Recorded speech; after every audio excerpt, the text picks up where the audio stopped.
Revaluation account कैसे तैयार करते हैं? रिवैल्यूएशन अकाउंट को समझे क्या क्या एग्जाम में केवल रिवैल्यूएशन अकाउंट तैयार करने के लिए आता है? तो जवाब होगा नहीं, रिवैल्यूएशन अकाउंट तैयार करना ही नहीं आता है। रिवैल्यूएशन से रिलेटेड आपसे जर्नल एंट्री भी पूछी जा सकती है। तो आपने अगर रिवैल्यूएशन अकाउंट ही बनाना सीखा है या उसमें डाउट है, उन सबको मैं क्लियर करूंगा और साथ ही साथ उससे रिलेटेड जर्नल एंट्री कैसे की जाती है और ये सब कुछ मैं बताऊंगा। एक केस है change in profit sharing ratio. अगर पार्टनर्स अपने प्रॉफिट शेयरिंग रेशियो को चेंज करते हैं क्योंकि एग्रीमेंट बदल रहा है, एग्रीमेंट बदलने का मतलब होता है पार्टनरशिप का रिकॉन्स्टिट्यूशन हो रहा है। उस केस में पुराने बिजनेस का जो भी लेखा जोखा है वो हमें क्या करना होता है, रिटर्न अप करना होता है, बंद करके एक न्यू बिजनेस ओपन करना है, नया बैलेंस शीट तैयार करना हो। तो इन सब के लिए हमें करना होता है रिवैल्यूएशन। अब बात यह है कि रिवैल्यूएशन होता क्या है, ठीक है। What is revaluation? रिवैल्यूएशन का मतलब होता है यहां पर एक नया, जो पुराना बिजनेस है वही रहता है कि पार्टनर्स अपने एग्रीमेंट को बदलता है, रिकॉन्स्टिट्यूशन होता है। तो इस स्थिति में जो भी एसेट्स है और बिजनेस की जो भी लायबिलिटीज होंगी उनकी वैल्यू भी बदल जाती है, तो उनकी वैल्यू को रीवैल्यूड करना होता है। उससे रिलेटेड हम एक अकाउंट तैयार करते हैं जिसको बोलते हैं रिवैल्यूएशन अकाउंट। जब हम रिवैल्यूएशन अकाउंट की बनाते हैं तो ध्यान में ये रखना है कि रिवैल्यूएशन अकाउंट का सिंपल फॉर्मेट इस तरह से होता है। ये हो गया पार्टिकुलर्स और ये भी हो गया पार्टिकुलर्स। तो अगर चेंज होता है मतलब एसेट्स की वैल्यू बढ़ भी सकती है, एसेट्स की वैल्यू घट भी सकती है। तो ध्यान रखिएगा, अगर एसेट्स की वैल्यू बढ़े that is increase in assets, तो एसेट्स की वैल्यू का बढ़ना का मतलब होता है बिजनेस को फायदा होना। और इनकम हमेशा क्या होता है, क्रेडिट साइड में होता है, इसलिए इसको हम रिवैल्यूएशन अकाउंट के क्रेडिट साइड में लिखते हैं। एंड अगर वही एसेट्स की वैल्यू कम होता है तो इससे होता है नुकसान, उसको लिखते हैं डेबिट साइड में, डिक्रीज इन एसेट्स। यहां पर अगर लायबिलिटी की वैल्यू इंक्रीज है, लायबिलिटी का बढ़ना बिजनेस के लिए नुकसान होता है, तो लायबिलिटी को हम लिखेंगे कहां पर, डेबिट साइड में। और वहीं पर लायबिलिटी की वैल्यू अगर घट जाए, डिक्रीज इन लायबिलिटी लिखेंगे यहां पर। अब इन सब को लिखने के बाद दोनों साइड का करेंगे टोटल। टोटल करने के बाद अगर हमारा ज्यादा आता है क्रेडिट साइड तो वो होता है प्रॉफिट। यहां पर पार्टनर्स को बीच में ओल्ड रेशियो में बांट देंगे। और अगर हमारे पास ये यहां पर 2 नहीं बाई आता है, और यहीं पर अगर डेबिट साइड ज्यादा आता है क्रेडिट साइड की तुलना में तो वो होता है क्या चीज, लॉस, पार्टनर में बांट देंगे। तो इस तरह से बनाया जाता है रिवैल्यूएशन अकाउंट। और इसी अकाउंट से रिलेटेड करनी पड़ती है जर्नल एंट्री। जर्नल एंट्री का मतलब जब भी बिजनेस को नुकसान होता है, ठीक है ना, एसेट्स घट जाए या फिर लायबिलिटी बढ़ जाए, तो उस केस में करते हैं revaluation account debit to assets account या लायबिलिटी अकाउंट। भाई क्या अगर गेन होता है, बिजनेस को फायदा होता है, जैसे एसेट्स की वैल्यू बढ़ जाए, लायबिलिटी की वैल्यू घट जाए, तब हम करेंगे एसेट्स अकाउंट डेबिट या liability account debit to revaluation account. उसके बाद दोनों के बीच का नेट डिफरेंस निकालते हैं। लॉस होता है तो partners capital account debit to revaluation account कर देंगे, और अगर गेन होता है तो revaluation account debit to partner. अब ये सब कैसे होगा, चलिए प्रैक्टिकल क्वेश्चन करते हुए समझते हैं। इतना तो समझ लिया होगा, तो प्रैक्टिकल क्वेश्चन लेते हैं जो एग्जाम में आ सकता है। बेसिकली ऐसे क्वेश्चंस आने के चांसेस थोड़े से कम होते हैं लॉन्ग में, क्योंकि एडमिशन आता है। लेकिन आपको रिवैल्यूएशन अकाउंट बेसिकली समझना है। रिवैल्यूएशन अकाउंट एक ऐसा है, जितने भी लॉन्ग क्वेश्चन होते हैं, चाहे रिटायरमेंट का हो, चाहे एडमिशन का हो, चाहे डेथ का हो, रिवैल्यूएशन अकाउंट बनाना 100% आपका आएगा। 100% गारंटी है रिवैल्यूएशन से रिलेटेड, चाहे वो जनरल एंट्री में है चाहे अकाउंट। तो आपको अकाउंट बनाना आना चाहिए। वो देखिए क्वेश्चन है यहाँ पर, A B C are partners in a firm sharing profit and losses 3:1, और उनका बैलेंस शीट गिवन होता है। From 1 April 2022 the partners agree to share future profit in 4:33। Partner ने कहा अब हम ना प्रॉफिट जो है जितना है उतना नहीं, अब हम चेंज करने वाले हैं। कितना होगा, 433 होगा। यानी कि प्रॉफिट एंड लॉस पहले इतना था, अब चेंज हो गया, मतलब बिजनेस का एग्रीमेंट बदल गया। अब ये पुराना वैल्यू क्या होगा, इस सबको रीवैल्यूड किया जाएगा। रिवैल्यूएशन के रिलेटेड कुछ कंडीशन दे रखा है कि premises will be appreciated by 10%। जो प्रेमिसेस की वैल्यू हमारा बढ़ जाएगा, स्टॉक की वैल्यू भी बढ़ जाएगा। बाई का मतलब उतना वैल्यू, परसेंटेज दे रखा है तो कैलकुलेट कर लो। प्रोविजन डाउटफुल क्रिएट होना है 4% का। Sundry creators were reduce by 15,000। Machinery will be depreciated by 5%। Goodwill of the firm is valued at 48,000। Right, तो यहां पर हमें इस पूरे को क्या करना है, प्रिपेयर रिवैल्यूएशन अकाउंट। सबसे पहले हम तैयार करेंगे रिवैल्यूएशन अकाउंट यहां पर, रिवैल्यूएशन अकाउंट। ठीक है, कहीं पर कुछ लगता है, डाउट होता है क्यों हुआ, कैसे हुआ, सर ने कैलकुलेट कैसा कर लिया, कोई भी डाउट हो तुरंत मुझे बताइए। ठीक है, ये हो गया आपका पर्टिकुलर्स, फॉर्मेट बनाना जरूरी है एग्जाम में। ये हो गया अमाउंट, यहां पर भी सेम लिखेंगे पर्टिकुलर्स। डेबिट में जो भी लिखेंगे टू करके और क्रेडिट में जो लिखेंगे बाई करके। सबसे पहले क्या जा रहा है, जो रिवैल्यूएशन का आइटम होगा वो हमेशा एडिशनल इंफॉर्मेशन को देख के होगा, अदरवाइज नहीं करेंगे। ठीक है, पहला point, premises will be appreciate, मतलब बढ़ना। अगर एसेट्स की वैल्यू बढ़े तो फायदा है।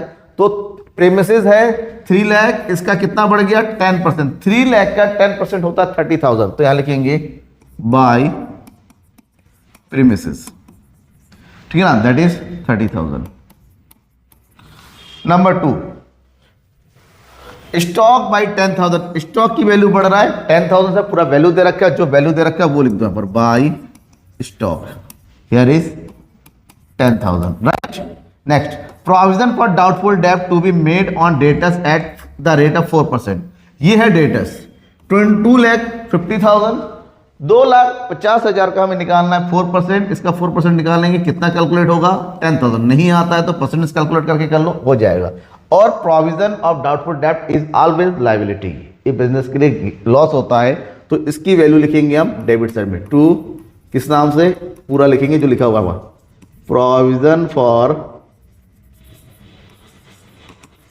डाउटफुल डेब्ट, हियर इज वैल्यू 10,000। नेक्स्ट हो गया ये सन्डी क्रेडिटर्स, सॉरी ये लिखाओ कैटस लिखाओ, sorry creditors reduced by 15,000। Sundry creditors की वैल्यू 15,000 से कम हो रहा है। सन्डी क्रेडिटर्स लायबिलिटी, लायबिलिटी का कम होना हमारा क्या होता है, गेन होता है, फायदा होता है, और उसको लिखेंगे हम क्रेडिट साइड में, by sundry creditors reduce by 15,000, यहां पर 15,000 पूरा लिख देंगे। ये भी कंप्लीट हो गया। Machinery will be depreciated by 5%, machinery की वैल्यू को 5% से डेप्रिसिएट मतलब कम होना, यानी कि डिक्रीज इन एसेट्स, तो यहां लिखेंगे मशीनरी की वैल्यू का कम होना। मशीनरी क्या लग रहा है, डेप्रिसिएशन, तो मशीनरी की वैल्यू है 1,80,000, 1,80,000 का कितना निकालना है 5%, तो यार इज 18 होता है 10,000, 5% कितना हो जाएगा 9,000, कितना हो गया 9,000, राइट हियर 9,000।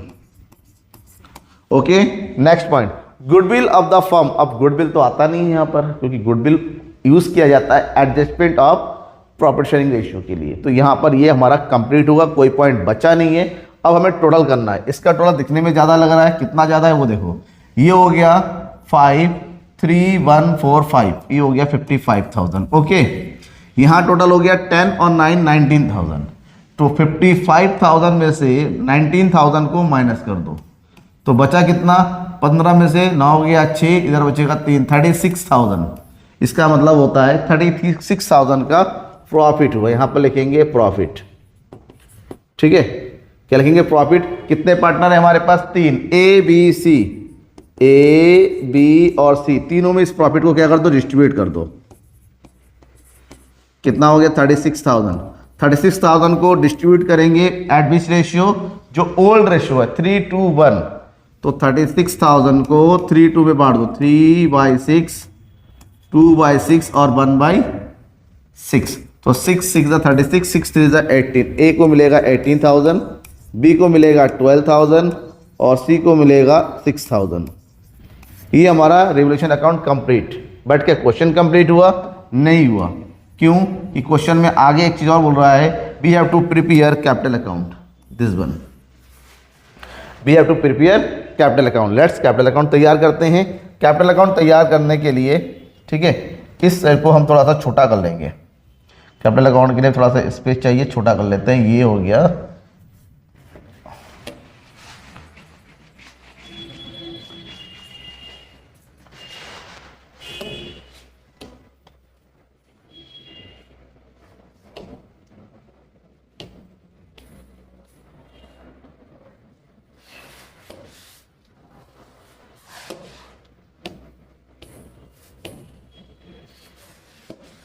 अब हम बनाएंगे पार्टनर्स कैपिटल अकाउंट। यहां पर partners capital account, we have 3 partner. कितने पार्टनर, 3, तो 3 कॉलम बना लेंगे 1 2 3। ये हो गया क्रेडिट साइड में सेम इन डेबिट 1 2 3। ये हो गया A B C। Here is also A B C। Capital account जब भी बनाएंगे तो यहां लिखेंगे हम क्या चीज, पर्टिकुलर्स। यहां पर बिल लिखेंगे क्या चीज, particulars. Okay, now at first सबसे पहले लिखा जाएगा कैपिटल अकाउंट का बैलेंस बाय बैलेंस BD, क्योंकि फिक्स तो लिखा हुआ नहीं है तो नॉर्मल कैपिटल अकाउंट बनाएंगे फ्लैक्चुएट वगैरह। कैपिटल दे रखा है 3,150,000 और ये देखो कैपिटल दे रखा है, तो यहां लिखेंगे हम 3,150,000 और हियर इज आल्सो 1 लाख। ठीक है, आप देखेंगे बैलेंस शीट में कुछ ऐसा तो नहीं है जो पार्टनर डिस्ट्रीब्यूट को। सबसे पहला आइटम देखिए यहाँ पर जनरल रिजर्व दे रखा है, तो डायरेक्टली जनरल रिजर्व को ओल्ड रेशियो में बांट देंगे। General reserve that is 1,20,000। General reserve कितना दे रखा है, देखो यहाँ पर 1,20,000। अगर जनरल रिजर्व 1,20,000 है, उसको ओल्ड रेशियो बांटेंगे 3:1। तो 3:1 को बांट देंगे, ये हो जाएगा 1,20,000 मल्टीप्लाई बाय 3/6। 6 2 जा 2 3 जा 6, यानी इसका मतलब ये हुआ ए को मिलेगा 60,000, बी को मिलेगा 40,000 और सी को मिलेगा 20,000। राइट, अब यहां पर रिवोल्यूशन का हुआ था प्रॉफिट पार्टनर के अकाउंट में क्रेडिट हो जाता है by revolution account. Revolution account here is 18,000, 12,000 and 6,000। That's clear हो गया। अब सब कुछ हो गया, कुछ नहीं बचा, बस एक पॉइंट बचा हुआ है, गुडविल के एडजस्टमेंट करने के लिए हमें सैक्रिफाइसिंग एंड गेनिंग रेशियो चाहिए। क्या चाहिए बेटा, सैक्रिफाइसिंग एंड गेनिंग रेशियो। और इसके लिए हमें थोड़ा सा क्या करना पड़ेगा, वर्किंग नोट करना पड़ेगा। चलो वर्किंग नोट कर लेते हैं। क्या करेंगे यहाँ पर वर्किंग नोट यहाँ पर अलग से कर लीजिए। हमारे पास कितने पार्टनर है, 3, A B C और उनका ओल्ड रेशियो दे रखा है कितना, 3:1 और इन्होंने तय किया न्यू रेशियो कितना होगा, 4:3:3। इसका मतलब चेंज तो हुआ है, तो ए का कितना चेंज हुआ वो देखो। ए का पहले था 3/6, अब कितना हो गया 4/10। एलसीएम निकालेंगे कितना हो जाएगा 30। तो 6 5 जा 5 3 जा 15 माइनस 10 3 जा 3 4 जा 12। इसका मतलब होता 3/30। ए ने सेक्रीफाइस किया, जिसका प्लस में आया ए ने ए का हिस्सा कम हुआ है। अब देखेंगे बी का पहले था 2/6, अब हो गया 3/10। इसका मतलब ये हो गया आपके पास कितना 30। 6 5 जा 5 2 जा 10 माइनस 10 3 जा 3 3 जा 9, यानी कि हो गया 1/30। क्या हुआ, बी का हिस्सा भी कम हुआ। अब निकालेंगे सी का, कितना हो गया सी का, देखिए पहले था 1/6, अब हो गया इसका 4/10 इक्वल टू 30। 6 5 जा 5 1 जा 5 माइनस 10 3 जा 3 2 जा 10 3 जा 3 4 जा 12। तो कितना आ जाएगा यहाँ पर, सॉरी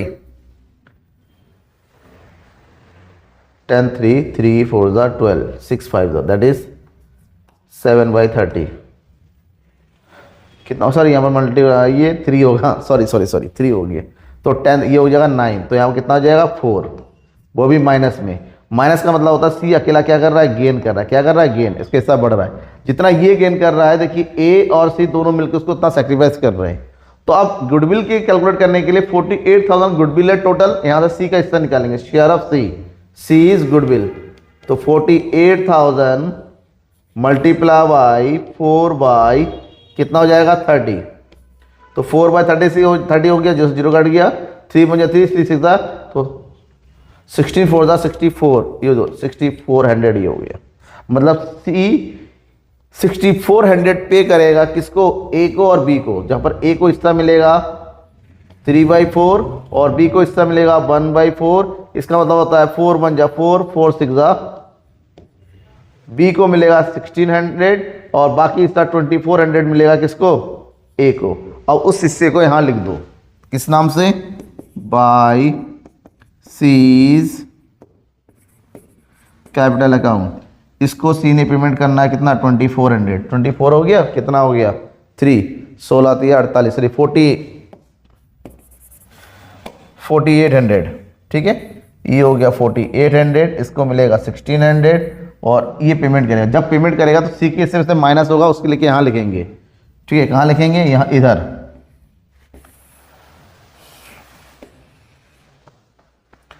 लिख देंगे यहाँ पर टू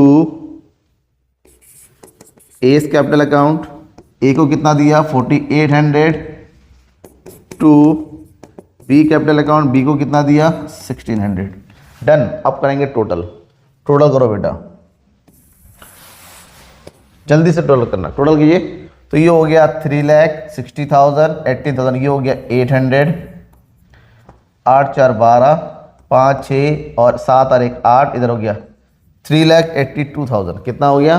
3,82,000। यहाँ पर ऐड करेंगे 0 0 6, here is 3 5 4 9 1 10, here is 2, 2,03,600। यहाँ कितना बचा? 1,26,000। इसको उठा के इधर लिख दीजिए 3,82,800, 2,03,600 और ये हो गया 1,26,000।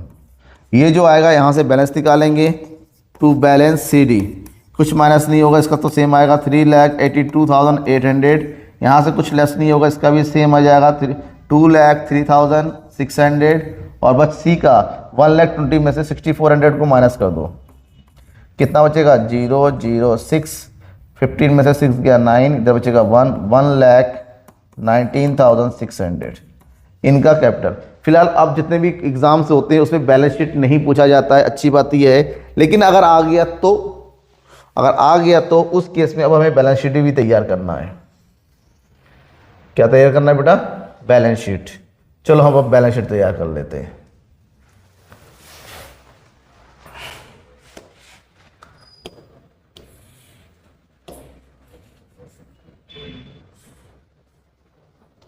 अब हम तैयार करेंगे बैलेंस शीट, ठीक है। यहां करेंगे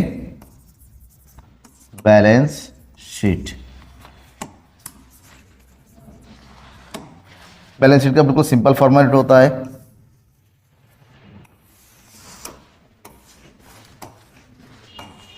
यहां लिखेंगे हम जितने भी लायबिलिटीज है, अमाउंट, यहां लिखेंगे एसेट्स, ओके, लायबिलिटीज और एसेट्स। तो सबसे पहले लायबिलिटी शुरू करते हैं। लायबिलिटी में सबसे पहले क्या लिखेंगे? कैपिटल। कैपिटल हमारे पास 3 के पार्टनर है। ए का कैपिटल कितना आया? 3,82,800, ऊपर जस्ट ऊपर हमने कैलकुलेट कर रखा, देखिए ए। बी का कितना आया? 2,03,600 और सी का कितना आया? 1,19,000 कितना 600, ठीक है। अब इनको क्या कर दो बेटा? टोटल कर दो। ये हो जाएगा कितना? 0 0 8 14 20, 12 और 2 14, 14 और 2 16, 8 9 1 10, 5 6 1 7, ठीक है। ये हो गया 7,06,000। अब इसमें क्या चाहिए? एक आइटम इसमें दे रखा है, ये तो डिस्ट्रीब्यूट हो गया, बचा नहीं सन्डी क्रेडिटर्स। तो यहाँ लिखेंगे हम सन्डी क्रेडिटर्स। पहले हमारे पास था 2 लाख, कितना था बेटा? 2 लाख। 2 लाख में से सन्डी क्रेडिटर्स की वैल्यू 15,000 से कम हो गई, देखिए एडजस्टमेंट में दे रखा है ये, ठीक है ना। माइनस कर देंगे तो बचेगा 1,85,000। फिलहाल लायबिलिटी के लिए कुछ और नहीं है। हम एसेट साइड में आते हैं। एसेट्स में सबसे पहले क्या दे रखा है? प्रीमिसेस। देखिए जो यहाँ पापा लिखेंगे वैसा लिखेंगे। प्रीमिसेस कितना वैल्यू दे रखा है? 3 लाख। 3 लाख की वैल्यू 10% से बढ़ गई है, तो ये हो गया 3,30,000। Next is machinery. Any changes? Machinery में कोई चेंज हुआ? Machinery will B deficit by 5%। तो मशीनरी की वैल्यू थी 1,80,000, उसमें से माइनस कर देंगे डेप्रिसिएशन मीन्स 9,000, तो माइनस कर देंगे तो बचेगा हमारे पास 1,71,000। Okay. Next one is stock. Stock is increase by 10,000, 120 10 that is 130। Next is debtors. Debtors पर प्रोविजन चार्ज किया हो रहा है 2,50,000, जिससे से माइनस कर देंगे provision, less provision that is 5% that is 10,000, ये हो जाएगा 2,40,000, right. Last one is bank. Is there any changes is bank? No. तो here is bank. the value of total is 20,000. Any change? No. Now the sum total it here is 0 0 0 5 1 11 8 1 9, here is 8,91,000. Okay, यहाँ देखें कितना आ गया, total is 0 0 0, here is 1, ये हो जाएगा 3 10 7 2 9 3 4 5 6 7 और 1 8, दोनों सेम आ गया, मतलब क्वेश्चन ग्रुप करेक्ट हुआ है, राइट। तो ये था तरीका आपका रिवोल्यूशन अकाउंट से रिलेटेड पूरा करने का। Change in profit sharing ratio में जब चेंजेस होता है तो कंप्लीट क्वेश्चन इसी तरह से सॉल्व करेंगे। कोई भी डाउट रहता है, किसी भी तरीके से डाउट रहता है तो आप मुझसे पूछ सकते हैं कि कैसे हुआ, क्यों हुआ, किस तरीके से हुआ, कोई भी तमाम क्वेश्चन है डाउटफुल तो क्वेश्चन होते ही हैं, तो जरूर पूछिएगा। तब तक लिए थैंक यू एंड बाय।